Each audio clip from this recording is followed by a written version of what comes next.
എല്ലാവർക്കും നമസ്കാരം. ഇന്ന് നമ്മൾ വന്നിരിക്കുന്നത് ക്രിസ്മസ് സ്പെഷ്യൽ ഒരു കേക്കുമായിട്ടാണ്. നമ്മൾ ഇന്ന് ഉണ്ടാക്കുന്നത് റം റേസിൻ കേക്കാണ്. അതായത് റമ്മും കറുത്ത മുന്തിരിങ്ങയൊക്കെ വെച്ച് ചെയ്യുന്ന ഒരു നല്ലൊരു ടേസ്റ്റി ആയിട്ടുള്ള കേക്കാണ്. ഇതിന് സോക്കിങ്ങും കാര്യങ്ങളും ഒന്നും തന്നെ വേണ്ട, പെട്ടെന്ന് തന്നെ ഉണ്ടാക്കാൻ പറ്റുന്ന ഒരു കേക്കാണ്. അപ്പം ഡ്രൈ ഫ്രൂട്ട്സൊക്കെ സോക്ക് ചെയ്യാൻ പറ്റാത്തവർക്ക് വേണ്ടിയിട്ട് പെട്ടെന്ന് ചെയ്യാൻ പറ്റുന്ന ഒരു ക്രിസ്മസ് കേക്കാണ് ഇത്. അപ്പോൾ അതെങ്ങനെയാണെന്ന് നോക്കാം. വീഡിയോയിലേക്ക് പോകുന്നതിന് മുൻപായിട്ട് നമ്മുടെ ചാനൽ നിങ്ങൾ ഇതുവരെ സബ്സ്ക്രൈബ് ചെയ്യാതെയാണ് കാണുന്നതെന്നുണ്ടെങ്കിൽ ഒന്ന് സബ്സ്ക്രൈബ് ചെയ്യുക. അതോടൊപ്പം തന്നെ ബെല്ലൈക്കണും പ്രസ് ചെയ്യാൻ മറക്കരുത്.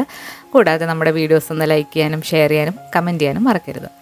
അപ്പോൾ നമ്മൾ ഈ കേക്ക് തയ്യാറാക്കാൻ വേണ്ടിയിട്ട് ഇവിടെ എടുത്തിരിക്കുന്നത് 240 ഗ്രാം മൈദയാണ്. 1.5 കപ്പ് ഉണ്ടാവും. 1.5 കപ്പ് എന്ന് പറയുന്നത് കുത്തി നിറയ്ക്കാത്ത 1.5 കപ്പാണ്. ഇതിലേക്ക് നമ്മൾ 1.5 ടീസ്പൂൺ ബേക്കിംഗ് പൗഡർ ചേർത്ത് കൊടുക്കുന്നുണ്ട്.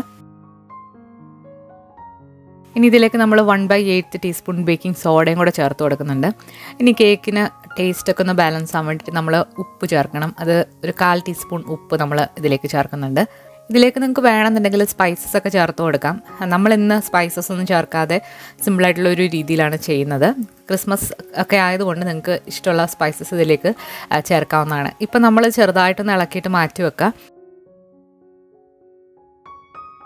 ഇനി നമുക്കിതിലേക്ക് വേണ്ടത് 100 ഗ്രാം കറുത്ത മുന്തിരിങ്ങയാണ്. ഒരു 1/2 കപ്പ് ഉണ്ടാകും. ഇതിലേക്ക് നമ്മൾ സാധാരണ മൈദ ഒരു 2 ടേബിൾ സ്പൂൺ ചേർത്ത് കൊടുക്കുകയാണ്.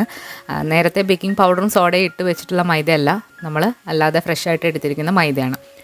നന്നായിട്ടൊന്ന് കോട്ട് ചെയ്ത് എടുക്കാം. അപ്പോൾ ബാക്കി വരുന്ന പൊടി നമുക്ക് അവസാനം തട്ടി കളഞ്ഞിട്ട് വേണം കേക്കിൻ്റെ ബാറ്ററിലേക്ക് ചേർക്കാനായിട്ട്. അപ്പോൾ ഇങ്ങനെ നമ്മൾ കോട്ട് ചെയ്തിട്ട് കേക്കിൽ ചേർക്കുകയാണെന്നുണ്ടെങ്കിൽ ഇത് താഴെ വന്ന് അടിഞ്ഞ് കിട്ടില്ല, എല്ലാ ഭാഗത്തേക്കും ഒരേപോലെ കിട്ടും.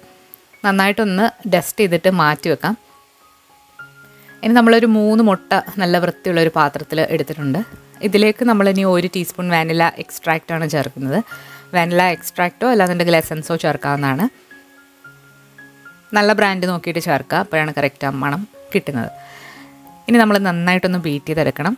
നമ്മൾ ഏത് കേക്ക് തയ്യാറാക്കുമ്പോഴും മുട്ട നന്നായിട്ട് ബീറ്റ് ചെയ്തിട്ട് വേണം ഉണ്ടാക്കാനായിട്ട്. അപ്പോഴാണ് ആ മുട്ടയുടെ സ്മെല്ലൊന്നും വരാതെ നല്ല സോഫ്റ്റായിട്ട് കേക്ക് വരുന്നത്.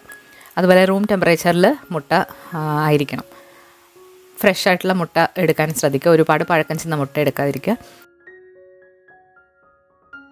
നന്നായിട്ടൊന്ന് ബീറ്റാക്കി കൊടുത്തിട്ടുണ്ട്. ഒരു 1-2 മിനിറ്റ് ബീറ്റാക്കി. ഇനി ഇതിലേക്ക് നമ്മൾ 1/4 കപ്പ് പഞ്ചസാര, അതായത് 150 ഗ്രാം പഞ്ചസാര ആണ് ചേർക്കുന്നത്. ഇത് പൊടിക്കാത്ത പഞ്ചസാരയാണ്, ചെറിയ തരികളോട് കൂടിയിട്ടുള്ളത്. പഞ്ചസാര ചേർത്തിട്ട് നന്നായിട്ട് തന്നെ ബീറ്റ് ചെയ്ത് കൊടുക്കാം. 1 കപ്പ് വരെ പഞ്ചസാര നിങ്ങൾക്ക് ഇതിലേക്ക് ചേർക്കാം. നമ്മളിവിടെ ഒരുപാടങ്ങ് മധുരം വെച്ചിട്ടല്ല കേക്ക് ഉണ്ടാക്കുന്നത്, ഒരു മീഡിയം മധുരത്തിലാണ്. അപ്പോൾ നിങ്ങൾക്ക് വേണമെന്നുണ്ടെങ്കിൽ 1 കപ്പ് പഞ്ചസാര എടുക്കാവുന്നതാണ്. പഞ്ചസാരയും കൂടി ചേർത്തിട്ട് നല്ല ക്രീമിയായിട്ട് ഈ മുട്ട നന്നായിട്ട് ബീറ്റ് ചെയ്തെടുക്കണം. പഞ്ചസാര നിങ്ങൾ പൊടിക്കാതെയാണ് ചേർക്കുന്നതെന്നുണ്ടെങ്കിൽ പഞ്ചസാര നന്നായിട്ട് അലിഞ്ഞതിന് ശേഷം മാത്രം ബാക്കിയുള്ള ഇൻഗ്രീഡിയൻസ് ചേർക്കുക. ഇനി നമ്മളിതിലേക്ക് 1/2 കപ്പ് ബട്ടറാണ് ചേർക്കുന്നത്. ബട്ടർ ഉരുകിയതാണ് ഇത്. ബട്ടർ ചേർക്കണം നിർബന്ധമില്ല, നിങ്ങൾക്ക് പകരം ഓയിലും ചേർക്കാവുന്നതാണ്. സൺഫ്ലവർ ഓയിൽ അല്ലാന്നുണ്ടെങ്കിൽ നെയ്യ് ഏത് വേണമെങ്കിലും എടുക്കാം. അപ്പോൾ ആ രീതി കാണിക്കാൻ വേണ്ടിയിട്ടാണ് ഞാൻ ബട്ടർ ഉരുക്കിയിട്ട് ഇതിലേക്ക് ചേർക്കുന്നത്. ഇത് 75 ഗ്രാം ബട്ടർ ഉരുക്കിയതാണ്. 1/2 കപ്പ് തികച്ചു വന്നിട്ടില്ല, പക്ഷേ 1/2 കപ്പ് മാക്സിമം ചേർത്താലും കുഴപ്പമൊന്നുമില്ല. നന്നായിട്ടൊന്നുകൂടെ ഒന്ന് മിക്സാക്കി കൊടുക്കുക. ഇനി ഇതിലേക്ക് നമ്മൾ ചേർക്കാനായിട്ട് പോകുന്നത് ഒരു 1/4 കപ്പ് റമ്മാണ്. ഇതൊരു റം റേസിൻ കേക്കാണ്, അതുകൊണ്ടാണ് നമ്മൾ റമ്മ് ചേർക്കുന്നത്. 1/4 കപ്പിനെക്കാട്ടിലും വളരെ കുറച്ച് ഒരു ക്വാണ്ടിറ്റിയിലാണ് ഇപ്പോൾ ചേർത്തിരിക്കുന്നത്. ഇത്രയാണ് വേണ്ടത്. അപ്പോൾ റമ്മ് നിങ്ങളുടെ കയ്യിലില്ല എന്നുണ്ടെങ്കിൽ ഈ ഒരു സ്റ്റെപ്പ് നിങ്ങൾക്ക് സ്കിപ്പ് ചെയ്യാവുന്നതാണ്. പകരം നിങ്ങൾക്കൊരു 1/4 കപ്പ് പാല് ചേർത്താൽ മതി. അപ്പോൾ അത് റം റേസിൻ കേക്ക് ആവില്ല, റേസിൻ കേക്കേ ആവുള്ളൂ. റം റേസിൻ കേക്ക് എന്ന് പറയുന്നത് അതിൻ്റെ സ്പെഷ്യാലിറ്റി തന്നെ റമ്മാണ്. നന്നായിട്ട് മിക്സ് ചെയ്ത് കൊടുക്കുക. ഇനി ഇതിലേക്ക് നമ്മൾ നേരത്തെ മിക്സ് ചെയ്ത് വെച്ചിരിക്കുന്ന പൊടി ഒരു അരിപ്പയിലോട്ട് ഇട്ട് കൊടുത്തിട്ട് നന്നായിട്ടൊന്ന് അരിച്ചിട്ട് വേണം ബാറ്ററിലോട്ട് ചേർക്കാൻ. നമ്മൾ എത്ര മിക്സ് ചെയ്താലും അരിപ്പയിലൂടെ ചെയ്യുമ്പോഴാണ് കറക്റ്റായിട്ട് എല്ലാ ഭാഗത്തേക്കും നമ്മുടെ ബേക്കിംഗ് പൗഡറും ബേക്കിംഗ് സോഡയൊക്കെ വരുന്നത്. നന്നായിട്ട് തന്നെ ഒന്ന് അരിച്ചിട്ട് ചേർക്കുക. ഇനി നമ്മൾ ബീറ്റർ വെച്ചിട്ട് തന്നെ ഏറ്റവും കുറഞ്ഞ സ്പീഡിലിട്ട് ജസ്റ്റ് ഒന്ന് മിക്സ് ചെയ്യാം. ഓവർ ബീറ്റ് ചെയ്യണ്ട. ഓവർ ബീറ്റ് ചെയ്യുമ്പോൾ നമ്മുടെ കേക്കിൻ്റെ ഷേപ്പ് മാറും.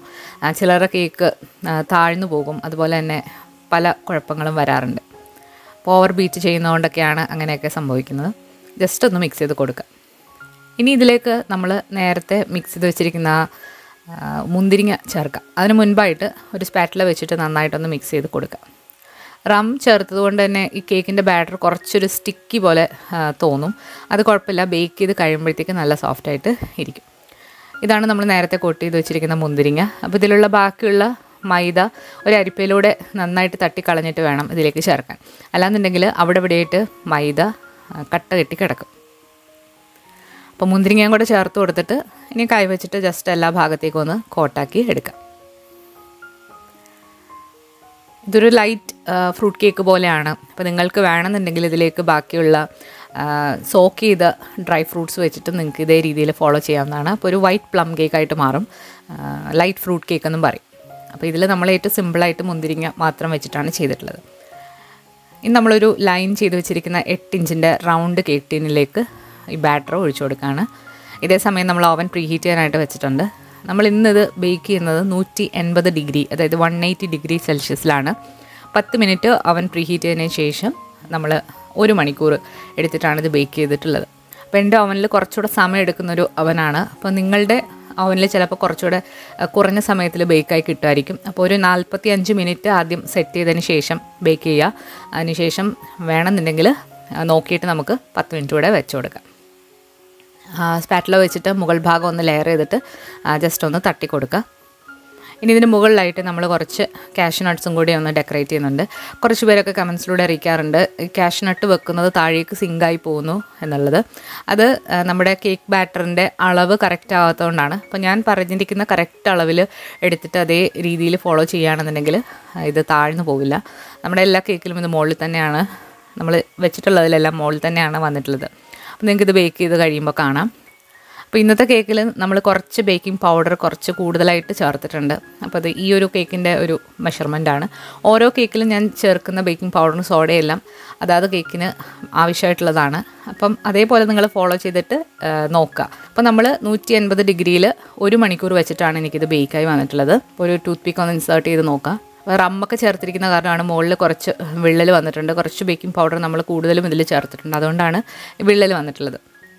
നന്നായിട്ട് തണുത്തതിന് ശേഷം നമ്മൾ പേപ്പറൊക്കെ ഒന്ന് മാറ്റിയിട്ട് നന്നായിട്ട് തണുക്കാനായിട്ട് വെക്കുക. ഈ കേക്കിൻ്റെ മുകളിലായിട്ട് അതുപോലെ ഷുഗർ സിറപ്പും റമ്മും കൂടെ ഉള്ളൊരു മിക്സ് വെച്ചിട്ട് സോക്ക് ചെയ്യുകയാണെന്നുണ്ടെങ്കിൽ ഒന്നുകൂടെ നല്ല സോഫ്റ്റ് ആൻഡ് മോയ്സ്റ്റ് ആയിട്ടിരിക്കും. അതുപോലെ കേക്ക് ഉണ്ടാക്കി കഴിഞ്ഞ് ഒരു 2 ദിവസം കഴിഞ്ഞിട്ട് യൂസ് ചെയ്യുന്നതാണ് ഒന്നുകൂടെ നല്ലത്. ഫ്രഷായിട്ട് യൂസ് ചെയ്താലും കുഴപ്പമൊന്നുമില്ല. പ്ലം കേക്ക് പോലെ അത്രയും നമ്മൾ വെയിറ്റ് ചെയ്യേണ്ട ആവശ്യമില്ല. നമുക്കിനി ഇതൊന്ന് മെഷർ ചെയ്ത് നോക്കാം. 700 സംതിങ് വന്നിട്ടുള്ളൊരു കേക്കാണ്. അപ്പോൾ ഒന്ന് കട്ട് ചെയ്ത് നോക്കാം. നമ്മൾ റം ഇതിൽ ചേർത്തിരിക്കുന്നെങ്കിലും ഇത് ബേക്കായി കഴിയുമ്പോഴത്തേക്ക് റമ്മെല്ലാം ഇവാപ്പറേറ്റ് ചെയ്ത് പോകും. അപ്പോൾ നമ്മളിത് കഴിച്ചാൽ ലഹരി അങ്ങനെയുള്ള കാര്യങ്ങളൊന്നും ഇല്ല. കഴിക്കുമ്പോൾ ചെറിയൊരു റമ്മിൻ്റെ ഫ്ലേവർ ഉണ്ടാവും, പക്ഷേ അത് കുറച്ചൊന്ന് ഇരുന്ന് കഴിയുമ്പോഴത്തേക്ക് അതൊക്കെ പോവും. അപ്പോൾ എന്തായാലും ഈ ക്രിസ്മസിന് പ്ലം കേക്കിന് വേണ്ടിയിട്ടുള്ള ഫ്രൂട്ട്സൊക്കെ സോക്ക് ചെയ്യാൻ മറന്നവർ തീർച്ചയായിട്ടും ഈ രീതിയിൽ പെട്ടെന്ന് ഉണ്ടാക്കാൻ പറ്റുന്ന ഒരു റം റൈസിൻ കേക്കാണിത്. അപ്പോൾ എല്ലാവരും ട്രൈ ചെയ്ത് നോക്കുക.